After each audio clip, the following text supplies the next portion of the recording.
사랑합니다. 오늘은 상부 예배 때 우리 주님께서 아주 기뻐하시는 학습 세례 입교 예식이 있는 날입니다. 그래서 아브라함 이야기에서 요한의 이야기로 조금 옮겨왔습니다. 오늘 본문을 시작할 때 유월절 전에라는 말로 시작합니다. 주님께서 이 땅에서 마지막 유월절을 보내시게 되는 거죠. 내일이면 주님은 돌아가셔야 합니다. 그 유월절 전날을 맞았기 때문에 우리 주님께서는 마음이 몹시 무거우셨는데 그 마음대로 우리 주님께서 오늘 중요한 일들을 하나 행하시죠. 유월절 전에 제자들을 생각하니까 마음에 불이 붙는 듯해서 뭔가를 계획하시게 됐습니다.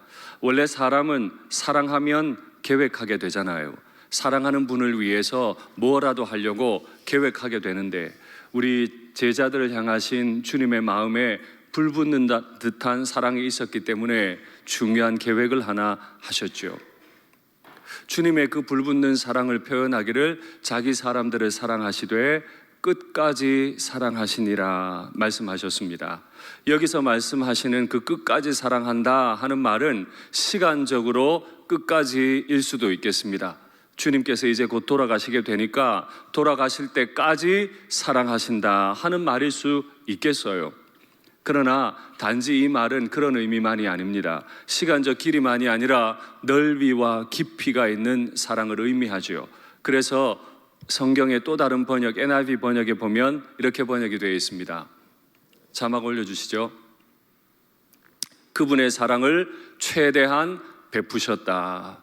그분의 사랑을 넓이를 깊이를 최대한 확장하셔서 끝까지 사랑하셨다고 주님이 설명하십니다. 그렇죠. 주님은 그 제자들을 사랑하시되 크게 사랑하실 수밖에 없었습니다. 왜냐하면 이 제자들은 주님 앞에 너무 귀한 사람들입니다. 주님 한 분 바라보고 모든 직장 버리고 고향 버리고 가족 버리고 배와 그물까지 다 버리고 따라온 제자들이기 때문이죠. 이제 이 제자들 주님께서 떠나가시게 되면 어떤 마음이 들까? 주님 마음 고민이 많으셨을 거예요. 또 뿐만 아닙니다. 여전히 모자라는 제자들이에요. 주님을 따라 나서준 건 고마운데 주님에 대한 믿음이 어떻게 살아야 하는지가 아직 온전히 정립되어 있질 않아요. 그래서 주님 마음이 많이 불안하신 거죠. 주님 없이 이 험한 박해의 시간을 어떻게 보내게 될까 마음에 많이 두려우셨어요. 그래서 주님께서 사랑하시되 끝까지 사랑해 주신 것 아닙니까? 그래서 주님께서 그날 밤에 제자들을 모으시고 만찬을 하시게 된 거지요. 그날 주님께서 중요한 일들을 두 가지를 계획하셨습니다. 계획 중에 가장 중요한 계획, 첫 번째 계획은 저녁 식사를 하시면서 그 의미를 설명하시는 일이었고, 두 번째 계획은 저녁 식사 중에 특별한 일을 하나 행하시는 것이었습니다. 첫 번째요, 우리 주님께서 식사 중에 특별한 의미를 설명하신 것은 바로 주님의 십자가 죽음에 관한 것이었습니다. 식사 중에 늘 등장하는 떡 말입니다. 이 떡이 바로 내일 죽으시게 될 우리 주님의 살에 관한 것이었고, 포도주, 늘 식사 때마다 마시게 되는 그 포도주는 십자가에서 흘리시게 될 우리 주님의 보혈이었습니다. 식사 중에 이 사실을 설명하시기로 한 거죠. 제자들의 입으로 먹고 마시는 이 떡과 포도주가 내일 우리가 십자가에서 경험하게 될 나를 향하신 하나님의 사랑임을 우리 주님은 설명하기 원하셨어요. 그리고 또 한 가지 특별한 행위가 있잖아요. 그걸 위해서 주님께서는 식사하시면서 일어나셨습니다. 사실은 오늘 이 저녁 만찬을 하는 날, 이 아침까지 제자들은 다투었습니다. 그 다툰 제목은 누가 더 크냐 하는 겁니다. 12 제자가 모여서 늘 싸우는 게 누가 더 크냐, 네 말이 옳냐 내 말이 옳냐, 누가 더 크냐 누가 더 크냐. 그런데 그 싸움은 만찬하는 날 아침에만 있었던 건 아니고요. 누가복음 22장에 보면 이 싸움은 만찬장에서도 일어났습니다. 주님 보시기에 너무 불안한 제자들, 아무것도 준비되지 않은 제자들, 도무지 제자 같지 않은 제자들을 주님은 떠나가셔야만 했습니다. 누군가를 떠난다고 하는 거, 사랑하는 일을 떠난다고 하는 거 참 두렵고 안타까운 일인데, 완성되지 않은 제자들을 떠난다고 하는 건 더 마음 아픈 일이셨죠. 그래서 주님은 만찬 자리에서 일어서실 수밖에 없었습니다. 그리고는 제자들의 뒤로 돌아가서 대야에 물을 담고 겉옷을 벗고 허리춤에 수건을 묶고는 그 대야로 제자들의 발을 씻기십니다. 이 당시 예수님의 그 만찬 식탁을 한번 생각해 보면 트리클리니움이라고 디귿자로 된 형태로 제자들의 머리는 식탁 가운데로 향해 있고 제자들의 다리는 식탁 뒤로 향해 있습니다. 주님께서 제자들의 발을 씻기려고 하면 양초가 훤히 켜져 있는 곳이 아니라 그늘진 곳으로만 돌아가셔야만 합니다. 가장 어둑어둑한 곳, 냄새나는 그곳을 향해 주님은 가셔야 했고 제자들의 발을 씻기셔야만 했습니다. 발을 씻기는 이 일은 너무 지저분한 일이었기 때문에 모든 노예들이 다 씻기는 건 아닙니다. 노예들 중에서도 이방인으로서 노예로 잡혀온 사람들만 손님들의 발을 씻기게 되어 있었습니다. 히브리인으로서, 유대인으로서 어쩔 수 없어서 노예된 사람들은 발 씻기는 일을 하지 않았어요. 노예도 하지 않는 그 일을 우리 주님께서 제자들을 위해 하시겠다 하신 겁니다. 그 어두운 곳으로 대야를 드시고 무릎을 꿇고 제자들의 발을 하나하나 씻으시고 그 수건으로 닦아가고 계십니다.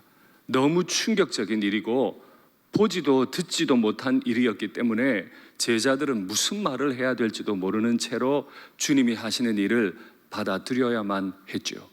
너무 충격적이었으니까요. 드디어 베드로 차례가 됐습니다. 베드로는 그걸 받아들일 수 없었어요. 주님께서 발을 씻으신다니요.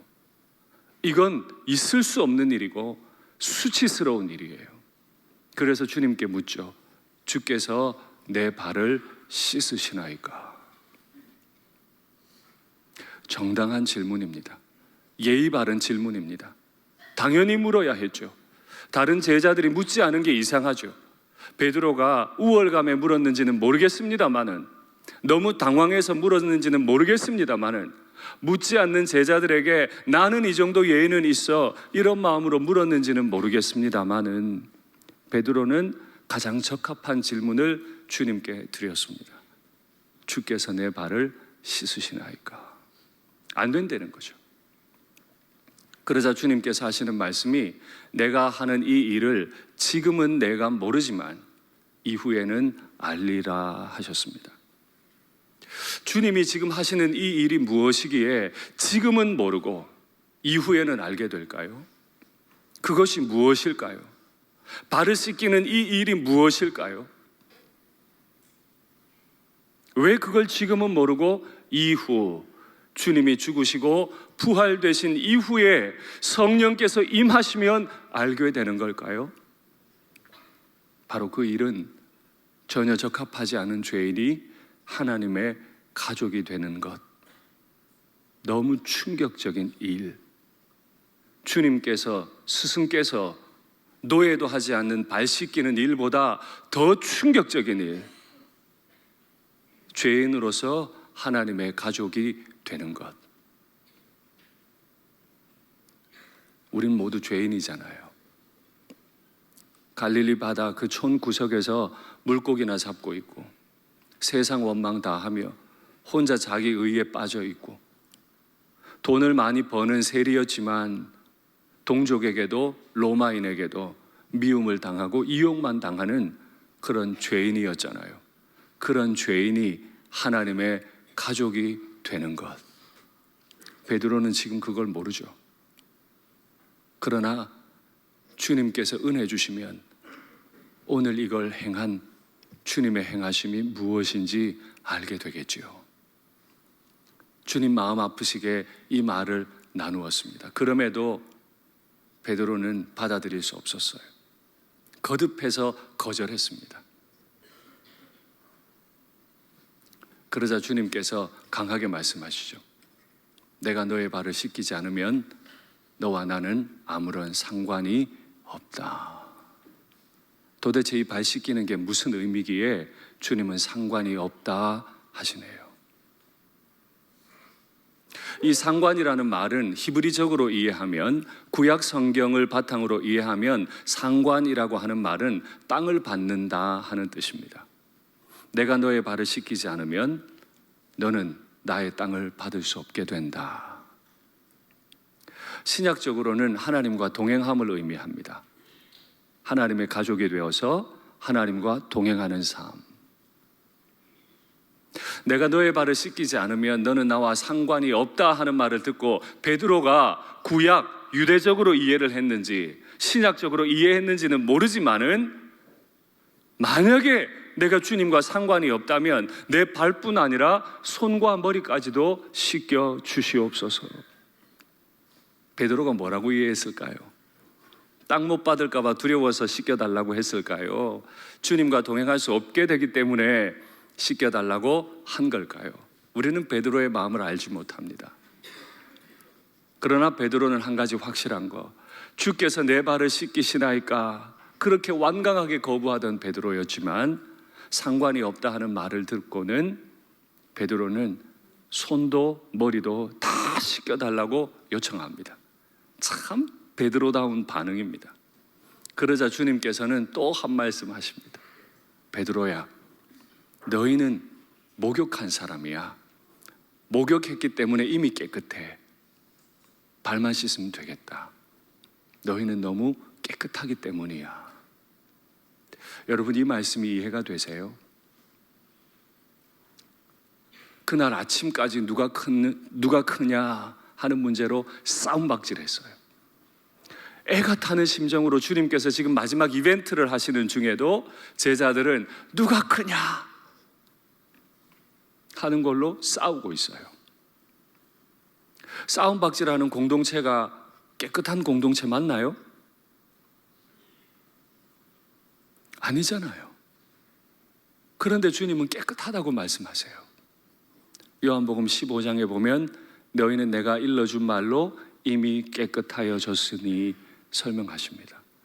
우리 주님의 눈에 제자들은 너무너무 부족하고 늘 싸우는 자들이지만 주님의 눈에는 깨끗한 자들이에요. 그러니 우리는 고백할 수밖에 없습니다. 주께서 내 발을 씻으시나이까? 주님께서 이 죄인의 발도 씻기십니까? 이렇게 아침과 저녁마다 싸우고 내가 주님 앞에서 감히 누가 더 크냐고 싸우고 있는 이 모자라는 죄인을 위해서도 주님이 발을 씻기십니까? 그러니 씻기셔야죠.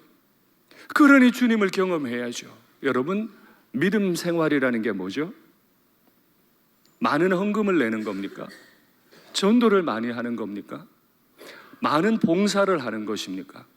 그것 이전에 믿음 생활이라고 하는 것은 주께서 내 발을 씻기시나이까? 이 적합하지 않은 죄인을 하나님의 가족으로 만드셨나이까? 이 죄인과 하나 되기 원하시나이까? 저를 용서하시고 하나님의 가족으로 만들어주시기 원하시나이까? 그렇기 때문에 우리는 말할 수밖에 없어요. 이거는 물어야만 하는 것이 아니라 묻게 될 수밖에 없는 일이죠. 주님을 만난 사람은 물을 수밖에 없어요. 이 죄인이 무엇이기에 저의 발을 씻기시나이까? 이게 신앙생활입니다. 안타깝게도 유다와 베드로는 그만 대조되고 맙니다. 만찬의 자리에서 유다는 예수님을 팔기 위해 나가버렸습니다. 만찬이 마치고 나면 베드로는 예수님을 3번 부인하게 됩니다. 모두 다 깨끗하지 않아 보입니다. 모두 다 나쁜 이름을 가질 것 같습니다. 그러나 우리가 잘 알고 있지만 유다가 간 길과 베드로가 간 길은 확연히 달라졌습니다. 왜 그렇죠? 주께서 내 발을 씻으시나이까? 주의 사랑을 경험하질 않아요. 3년 내내 유다는 주님에 대해 다른 생각을 해요. 베드로는 누가 더 높냐? 관심 많았어요. 그 역시도 못났어요. 이제 이 식탁 마치고 나면 주님을 3번 부인할 거예요. 예언하신 대로 닭이 울면서 자신의 눈물을 흘리게 될 거예요. 주님의 그 눈이, 비록 사랑의 눈이 자신을 향했지만 그 눈을 견딜 수가 없어서 밖에 나가 통곡하며 울게 돼요. 왜요? 왜 주님이 발을 씻기셔야 했는지, 왜 마지막 만찬을 만들어 주셔야 했는지, 내가 이 발을 씻기지 않으면 나는 너와 아무런 관계가 없게 돼, 베드로야 네 발 내놔, 이게 어떤 의미였는지 주님을 배신하고는 알게 되겠죠. 유다와 베드로의 차이가 뭐라고요? 똑같이 죄인이지만 유다는 주님의 눈을 경험하지 못했어요. 유다는 그 발을 씻김을 경험하지 못했어요. 베드로는 똑같은 죄인이었지만 죄인임에도 불구하고 발을 씻겨주시고 나는 너와 관계 있어, 너는 나의 가족이야 말씀하시는 주님의 음성을 들은 사람 아닙니까? 그러니 끝이 달라지죠. 믿음 생활은 새벽마다 밤마다 이 음성을 듣고 새벽마다 밤마다 이 적합하지 않은 자의 발을 닦아주시고 섬겨주시는 주님을 경험하는 것, 그게 믿음 생활이에요.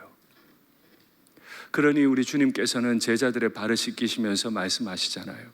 내가 주와 또는 선생이 되어 너희의 발을 씻겼으니 너희도 서로 씻기고 섬기는 것이 마땅하니라.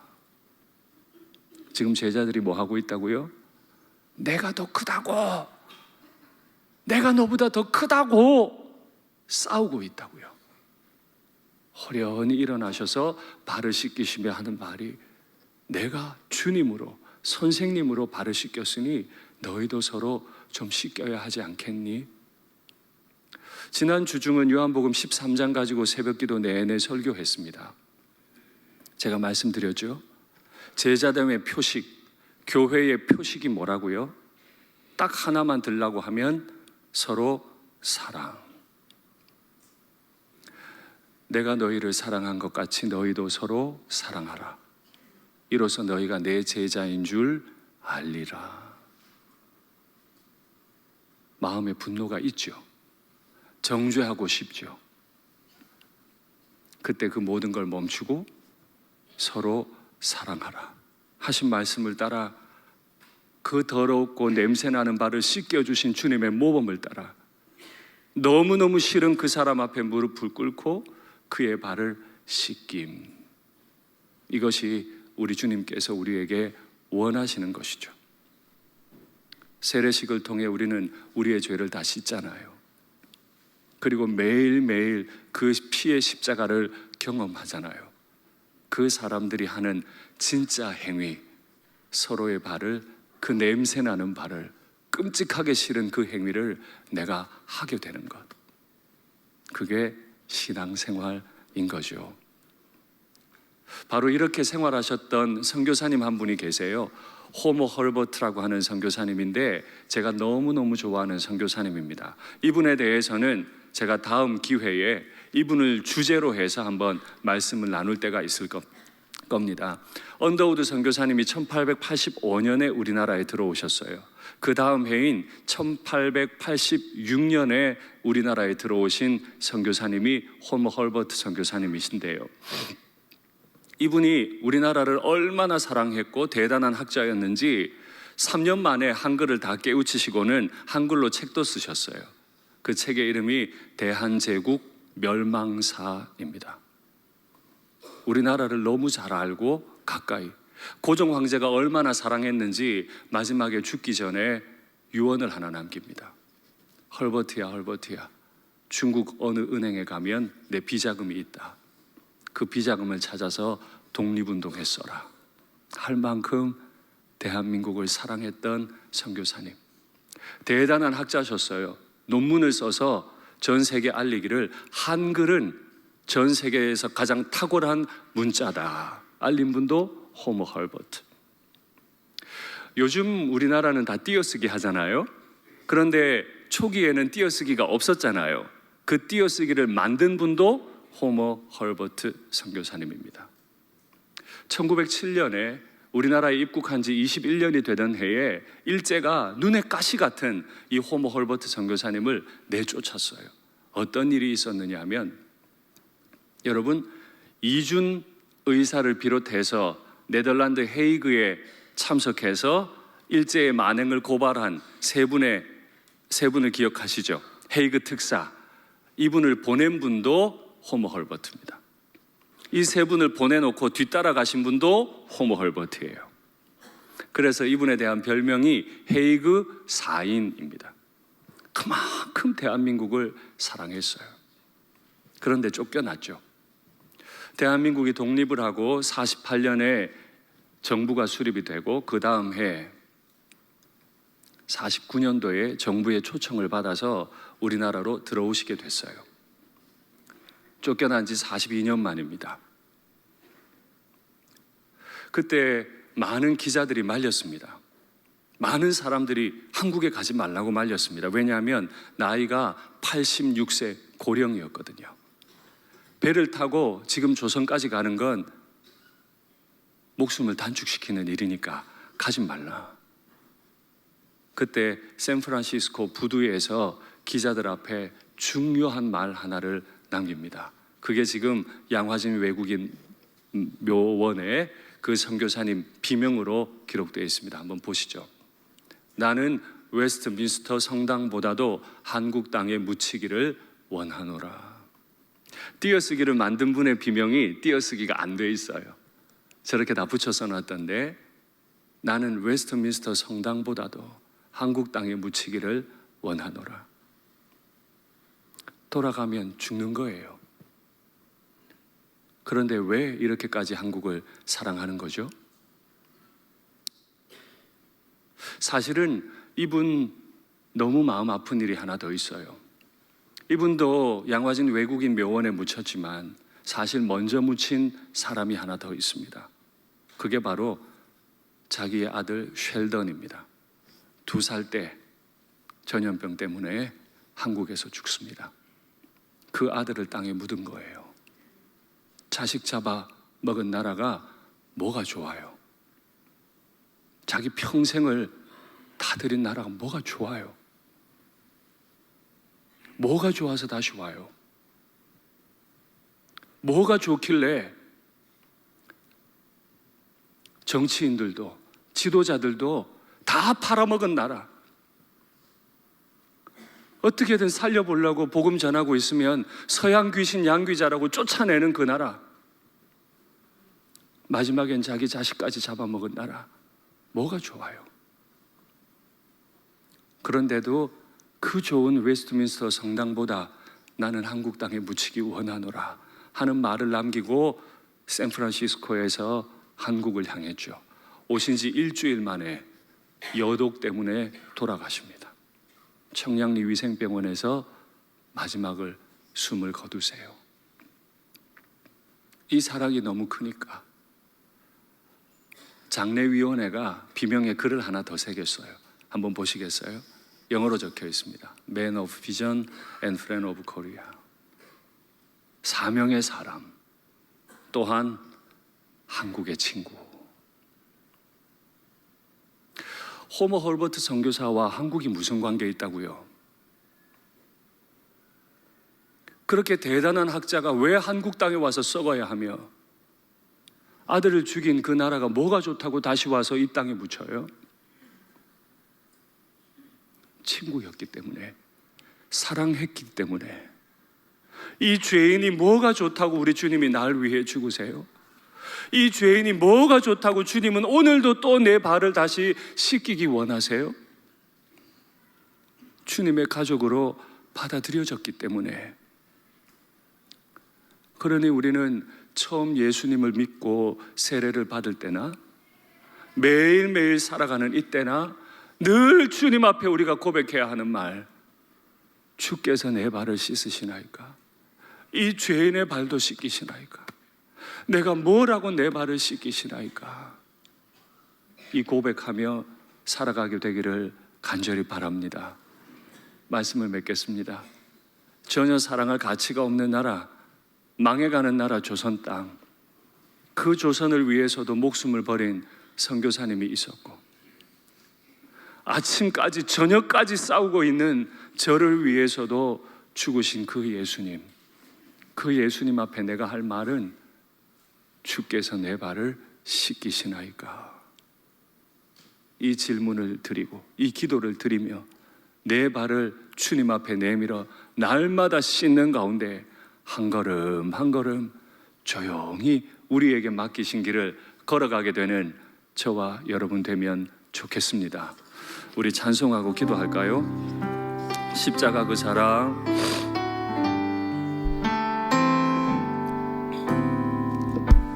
십자가 그 사랑, 멀리 떠나서 무너진 나의 삶 속에, 무너진 나의 삶 속에 잊혀진 주 은혜, 돌 같은 내 마음, 돌 같은 내 마음, 어루만지사 다시 일으켜 세우신, 다시 일으켜 세우신 주만 사랑합니다. 주 나를 보호하시고, 주 나를 보호하시고 날 붙드시니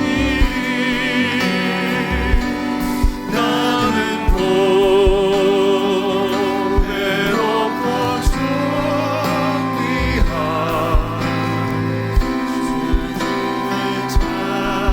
진짜 그렇습니까? 진짜 보배롭고 존귀합니까? 주 너를 보호하시고 널 붙드시니 너는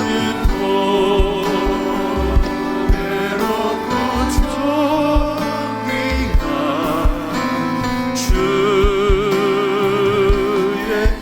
지나간 일들을 기억하지 않고,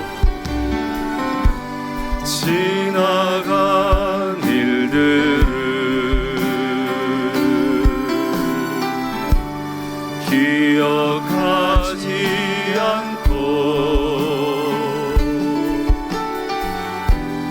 이전에 행한 모든 일 생각지 않으리.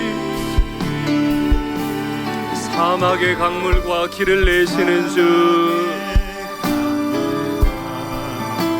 아침에도 싸우고 저녁에도 싸우는 우리가 아닙니까? 전혀 보배롭지도 않고 존귀하지도 않은 우리가 아닙니까? 그래도 우리 주님이 우리를 위해 행하시는 일을 한번 기억해 보십시오. 앞으로 우리를 위해 행하실 일을 한번 생각해 보십시오. 알아보리라 주 나를 보호하시고 날 붙드시니 나는 보배롭고 존귀한 주님의 자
예수를 담았네. 믿는 말 내 구주 예수를 더욱 사랑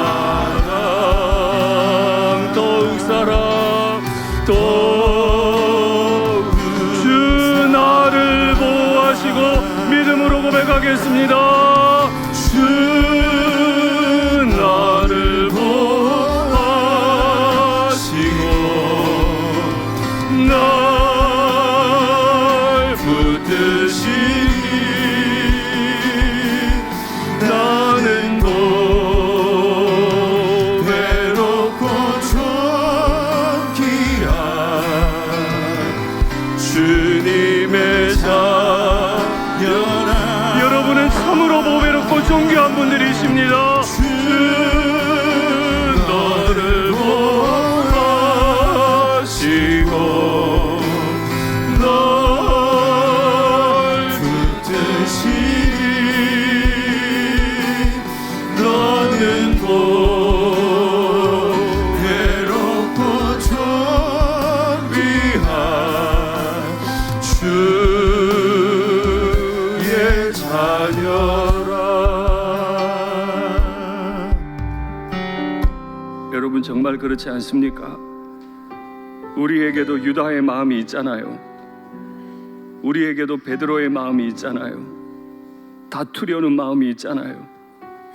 더 높아지고 싶은 마음, 더 의롭다 인정받고 싶은 마음이 있잖아요. 여러분, 그런데요, 그렇기 때문에 우리는 고백해야 돼요. 주께서 내 발을 씻기시나이까? 자식 죽인 나라 왜 사랑합니까? 주께서 내 발을 씻기시나이까? 그래서 우리는 주님께 고백할 수밖에 없어요. 주님을 사랑합니다.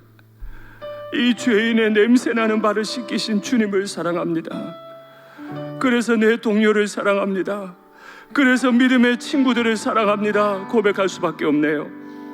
오늘 주님 앞에 우리의 죄를 고백하고 우리의 사랑 없음을 고백하고 우리의 연약함을 고백하고 주여 그래도 주님이 내 발을 씻기시나이까? 주님 앞에 외치는 시간이 있으면 좋겠습니다. 주님 이름 한번 부르고 기도하겠습니다. 주여. 하나님 아버지, 주께서 지금도 내 발을 씻기시나이까? 전혀 목사답지도 못하고 전혀 직분자답지도 못하지만은 여전히 내 마음에는 유다의 마음이 있고 여전히 내 마음에는 베드로의 마음도 있고 여전히 내 마음에는 다투려는 마음도 있고 여전히 내 마음에는 하나 되지 않는 마음도 있지만은 그래도 주님이 내 발을 씻기십니까? 이 합당하지 않은 자의 발을 씻기십니까? 하나님, 내가 무엇이기에 나를 이렇게 사랑하시고 내가 무엇이기에 이렇게 나를 보배롭고 존귀게 여기시며 내가 무엇이기에 자식 죽인 나라 그 나라 백성도 사랑하십니까? 내가 무엇이기에 주께서 내 발도 씻기시나이까? 하나님, 내가 하나님의 가족이 될 수 있다고요? 하나님, 내가 이 죄인이 이 수치 많은 자가 어떻게 하나님의 가족이 될 수 있습니까? 아직도 잘 믿어지지가 않습니다. 이 죄인이 하나님의 가족이라는 이 만극한 은혜가 그 은혜가 너무 커서 그 은혜가 너무 커서 그 은혜가 너무 커서 아버지가 간절히 간구하오니 오늘 내게 은혜를 주시고 아버지를 바라보게 하옵소서. 아버지, 나를 불쌍히 여기시고 아버지의 은혜 가운데 거하게 하옵소서. 오늘도 새벽마다 밤마다 나를 찾아오시고 내 발을 씻기기 원하시는 나의 주님, 이 발을 주님을 향해 내 발을 내어 밀고 하나님이 날 섬기시는 것을 나를 어떻게 사랑하시고 날 섬기시는 것을 내가 보게 해 주시옵소서. 주님이 날 그렇게 섬기셨으니 나 또한 나의 형제들을 사랑하며 섬기게 하시고 내 직장의 동료들을 사랑하며 섬기게 하시고 우리 교회의 믿음의 동료들을 동지들을 사랑하며 섬길 수 있도록 아버지 우리를 도우시기를 간절히 원합니다. 하나님, 우리는 참 섬김받기 좋아합니다. 이제 나도 그 사랑받았으니 섬기게 하시고 호모올버트 선교사님과 같이 우리도 그렇게 섬기며 살아갈 수 있도록 내 힘을 다해 내 평생을 다해 주님을 섬길 수 있도록 아버지 우리를 도와주시옵소서. 내 평생 주님의 제자라는 이름에 맞게 살아가는 저희들이 되게 아버지 도와주시옵소서. 하나님 아버지, 오늘도 내 발을 씻기시나이까? 이 죄인의 냄새나는 발도 또다시 섬겨주실 마음이 있으십니까? 날마다 유다 같고 날마다 베드로 같은 저의 마음을 아시고도 여전히 저를 주님의 친구로, 주님의 가족으로 받으시나이까? 그 은혜를 날마다 경험하게 주여 염치 없지만 간구합니다. 그 은혜를 날마다 경험하게 하여 주시옵소서. 그 사랑 알지 못해, 그 사랑 경험하지 못해 자꾸 염려하고 분노합니다. 주여 나를 불쌍히 여기사 그 사랑으로 충만하게 채워지게 하시고 충만하게 사랑하시는 주님의 그 사랑을 날마다 경험하는 저희가 되게 하여 주시옵소서. 살아가느라고 상처받은 심령들 많습니다. 주여 주님의 피로 씻겨 주시옵소서. 고쳐 주시옵소서. 주 예수님 이름으로 기도하옵나이다. 아멘.